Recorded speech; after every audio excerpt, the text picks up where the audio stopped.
Devon, get the Slim Jim table. Well, forget about the table. John Cena, he's the head of the table. Roman Reigns, screw him. Big match John, bringing in the ratings on SmackDown. Welcome back, guys, to Fog Wrestling. The numbers are up this week for the blue brand, and really, who's surprised? We've got John Cena cutting a promo on CM Punk. It was John Cena's version of the Punk pipe bomb, and you can tell with Cena's intelligence and his just the way he can manipulate words. And John Cena is a man, isn't he? Like, you're a potato salad, pal. I mean, capitalist. Anyone else says potato salad, and it's just shite. It sounds shite. John Cena says potato salad, and it's just like a play on words, isn't it? It's like revolutionary, you know. It's like Anyway, they'll be writing books about John Cena when it's all said and done. Will we be able to see it though? Who knows? Yeah, this guy will be a legend. As for everyone else on the roster, honestly, not too sure. Time will tell, but I think the answer's going to be no. We've got John Cena, a legitimate Mount Rushmore contender, and everyone else is just a pretender, aren't they? Really, at the end of the day? Nah, I'm a pretender. They are, but Big John is the only one. Big John is the only reason why SmackDown felt important.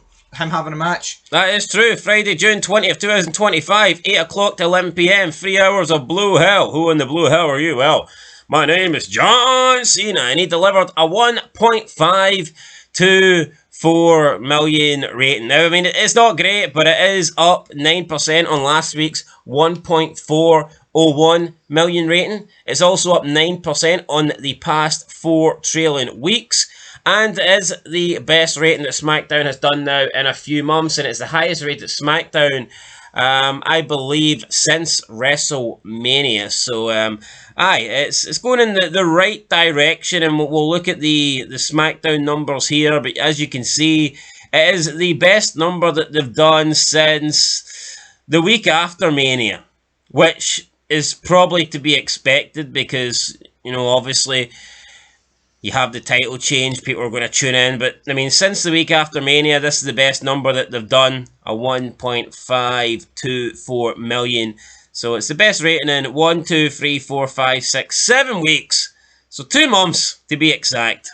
But yeah, shouldn't they look at this and go, oh, John Cena had a match. That drew. He cut a promo.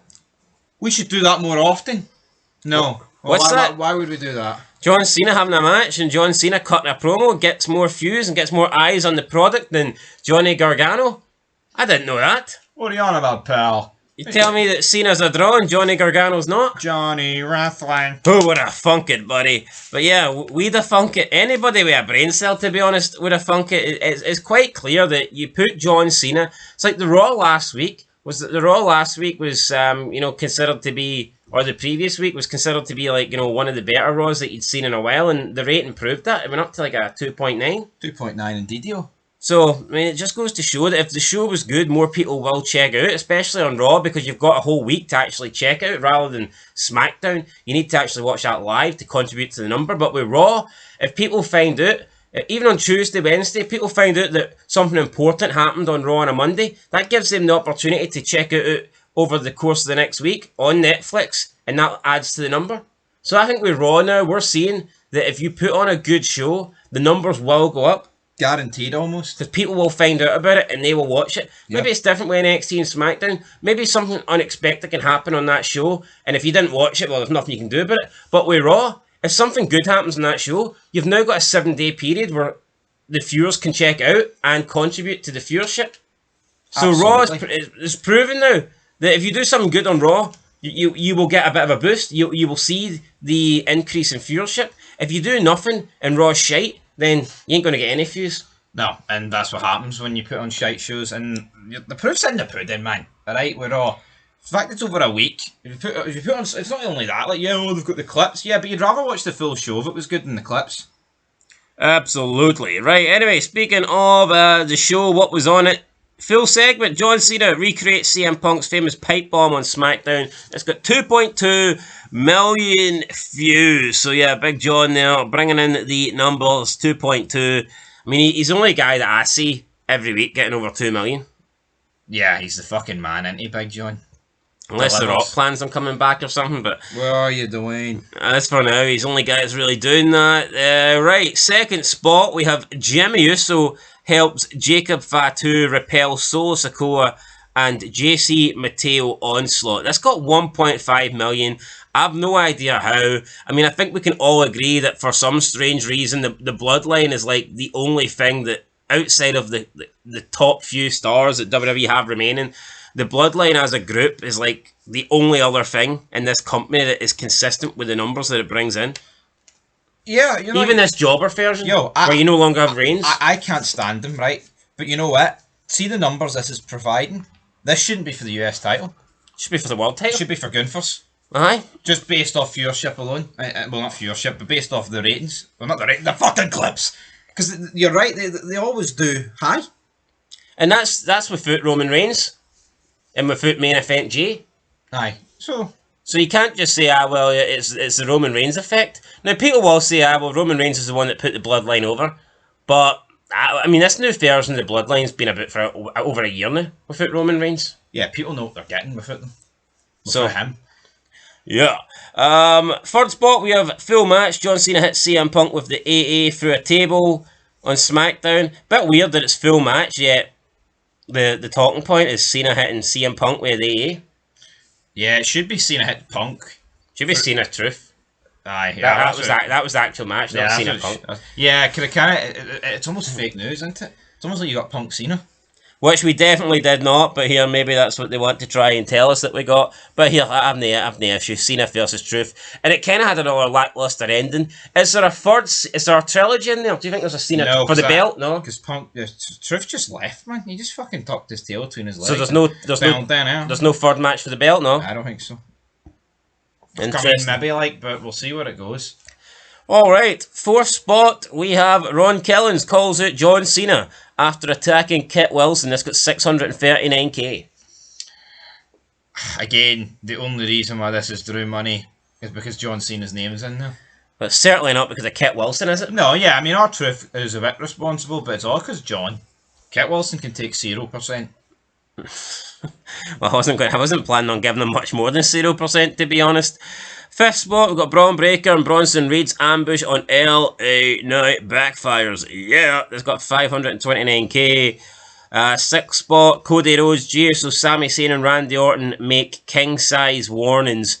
It just goes to show you that this is doing in sixth spot, and you've got the guy that was recently the world champion on Raw. You've got the face of the company, so-called Cody Rhodes. You've got a guy that is a legend and supposedly legend killer.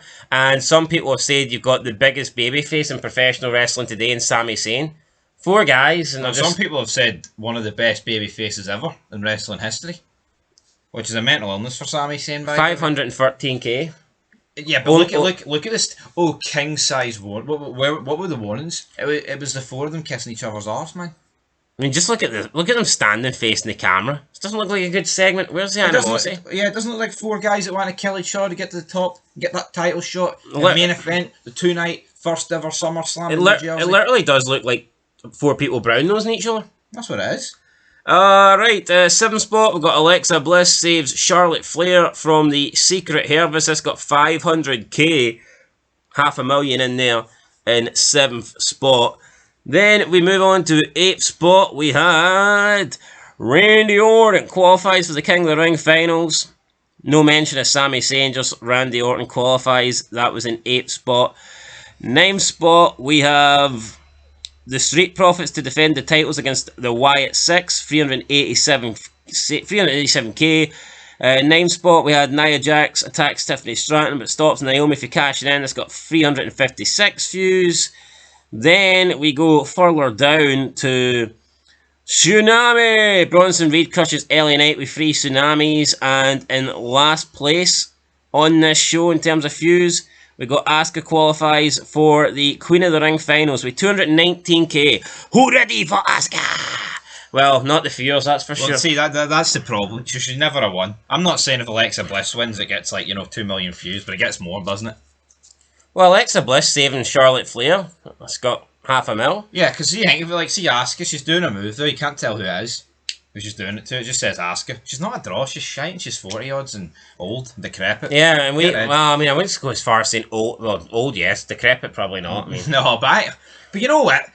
See for See the amount of people shitting their pants because we released her. Why would we not? Why?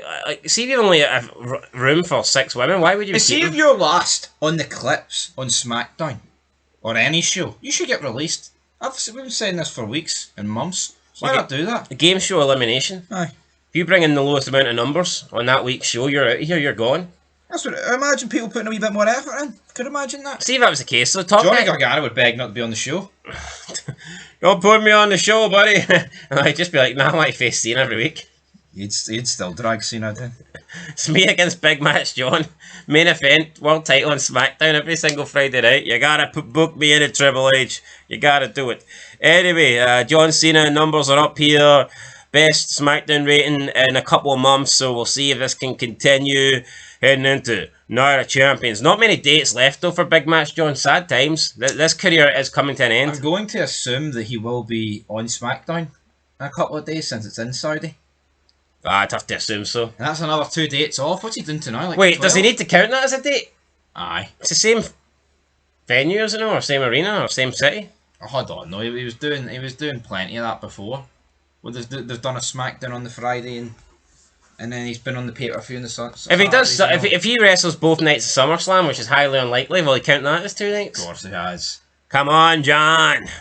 We need more dates, for God's sake. Right, that's it, guys. Let us know your thoughts down below. It's sad, but yeah, we've got about, what, 16 left? 15? Aye. Fucking hell, 15 times we're going to see Big John, and then after that, we legit will not see him. So that's going to suck. Anyway, guys, till next time. Peace.